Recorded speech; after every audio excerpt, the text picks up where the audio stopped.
Hello, and welcome to my little Lammas tour.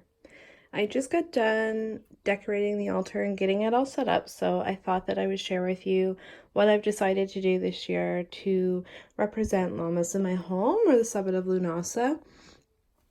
If you're not familiar, this is the Sabbath where we prepare to say goodbye to the God as he lays down his life for the harvest so that we can eat and survive through the darker times of the year.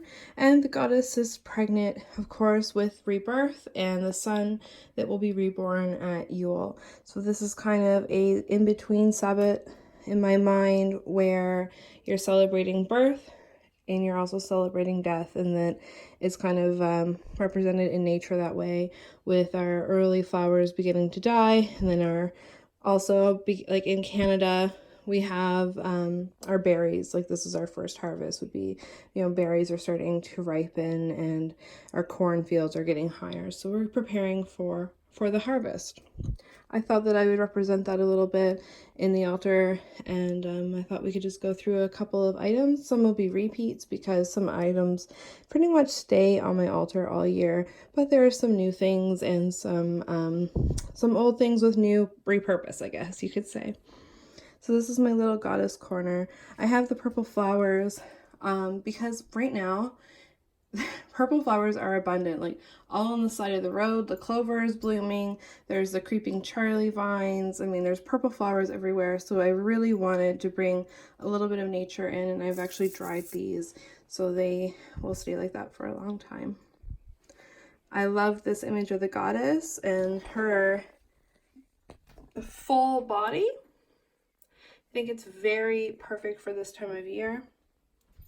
And then, of course, I have another goddess representation embossed, and the crone has been making her way to the front of the altar. So if you see in midsummer or even in Ostara in the earlier time of the year, she would be on the altar but way in the background, and now she's creeping forward as we're about to enter the dark time of the year.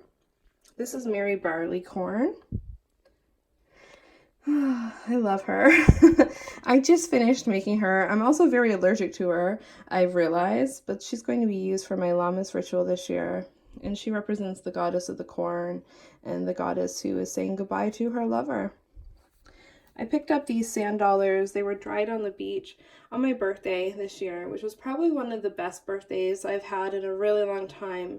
My family and Paul and I, we spent the whole day on the beach and out in nature, climbing rocks, just acting like children, and it was wonderful.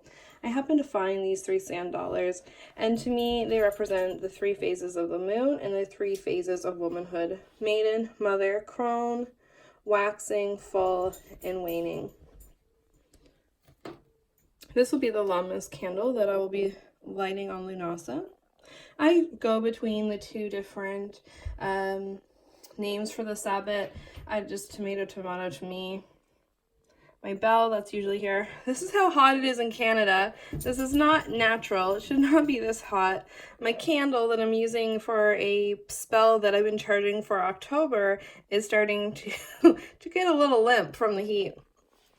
This is a little box full of stones that I use to represent Nyx. So these kind of remind me of the night sky. This box reminds me of the night sky, and that's how I represent her on the altar. I don't really see her as a physical form. I almost see her more as the night and just blackness. So I find that's a really nice representation of her that works for me. Over here we have some vodka.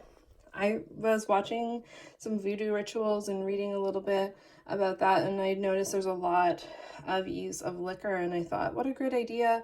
I think that that's the Norse who would be my ancestors, used to offer liquor to the gods, and then, just so many different cultures do it, and I thought that it'd be kind of nice to offer some booze to my gods too.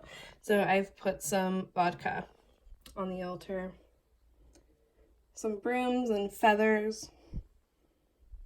I really want this side to represent the dying god. So in here I have a seagull skull that I found on the beach, as well as a rabbit's paw that was found in the forest, and a dried Chinese lantern flower from last fall. And we have Anubis, of course. who I think is a very good representation of the dying god, I suppose. And then we have the sun and the moon playing that balance game. I have the moon move forward a little bit intentionally just to represent that we are moving into the last days of summer. So it's starting to come to a close. I think that's all I have to share today. I hope you enjoyed this little tour of my altar, and I want to wish you a very, very blessed Lammas, happy Lughnasadh, and I hope that it's full of magic for you. Until next time, goodbye.